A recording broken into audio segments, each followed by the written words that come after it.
My name's Theo Fleury and I'm a survivor of childhood trauma. Well, I think it started as far back as I can remember. You know, my story, everybody focuses on, you know, what happened to me as an adolescent with a coach, but, you know, both my parents struggled with their own personal addictions in their life, and, you know, I saw a lot of things that, you know, a young child shouldn't see, and so, you know, I think that's when it first started.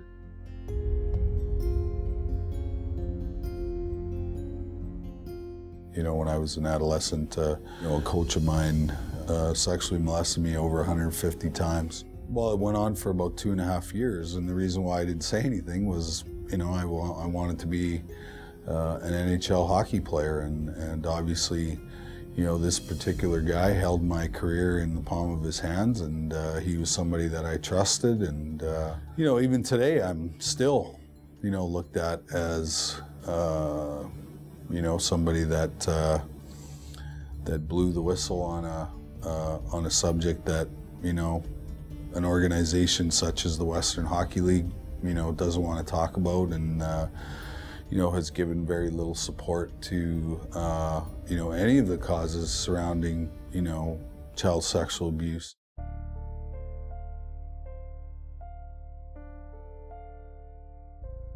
All the issues we have in society start with childhood trauma, and then you choose your poison, you know, alcohol, drugs, sex, gambling, food, workaholics, and then it manifests itself in other diseases such as mental health, anxiety, panic disorder, etc., etc., etc. It is difficult to watch and see your parents go through, you know, their own personal demons and their own personal pain, and unfortunately, you know, as a child, you know, I saw them both struggle with, you know, their own demons and their own situation. You know, I'm proud to say that both of them, you know, next year will be celebrating 30 years of sobriety, and you get to the point in this process where you have to make a choice. Am I gonna die or am I gonna live?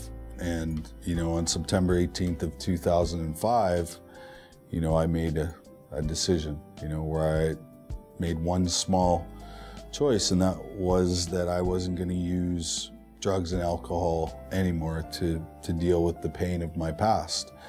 And I was going to get honest, and I was going to get open, and I was going to tell the world my story. It's when we come forward and talk about those secrets is really when, you know, the breakthrough happens, and instead of feeling shame, we feel empowered.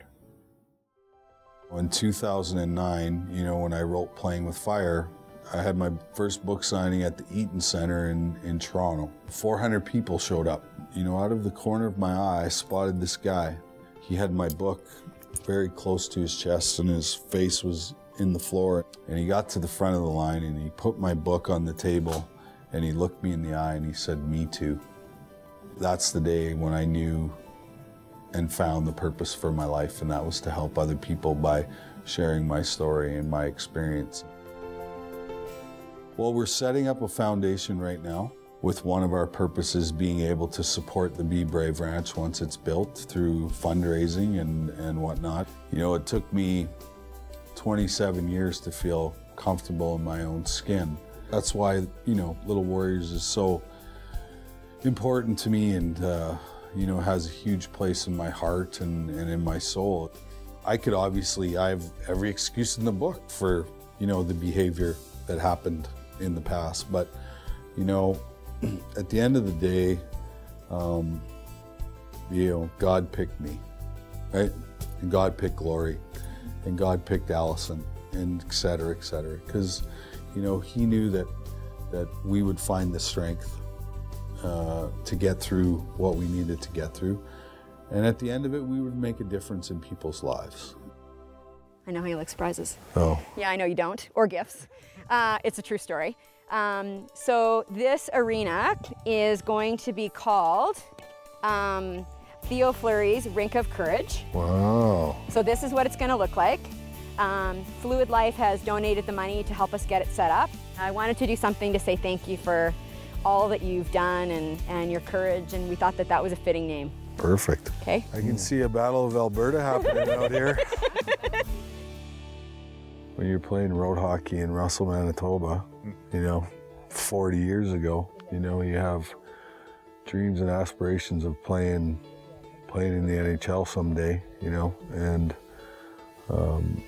you know, that happened, but I think really what's more important is the legacy part of your life and what are you going to leave behind, and it's giving kids an opportunity to have a different life than, say, Gloria and I had, right? So it's a bit humbling for sure to know that I have a rink in Edmonton, of all places. Fluid Life was looking for a local charity, and Little Warriors and the Be Brave Ranch just fit that perfectly. And we looked at the sponsorship opportunities available at the ranch, and the hockey rink just jumped out at us as a perfect part of the ranch to sponsor. Hockey is so Canadian and so much a part of kids growing up in Canada that we thought was perfect. There's nothing like this. Once it opens, it's just going to be a shining example of what we can do and build here in Alberta. You know, without hockey, without baseball, without golf, you know, I don't know where I would be today. Probably dead. You know, I can't wait to hear, you know, the incredible stories of these kids that say, you know what, I went to the Be Brave Ranch and now I'm a successful whatever it is. You know, healing is not easy, but it's so worth it. If we can make this place what we all think it can be, wow, it's going to be incredible.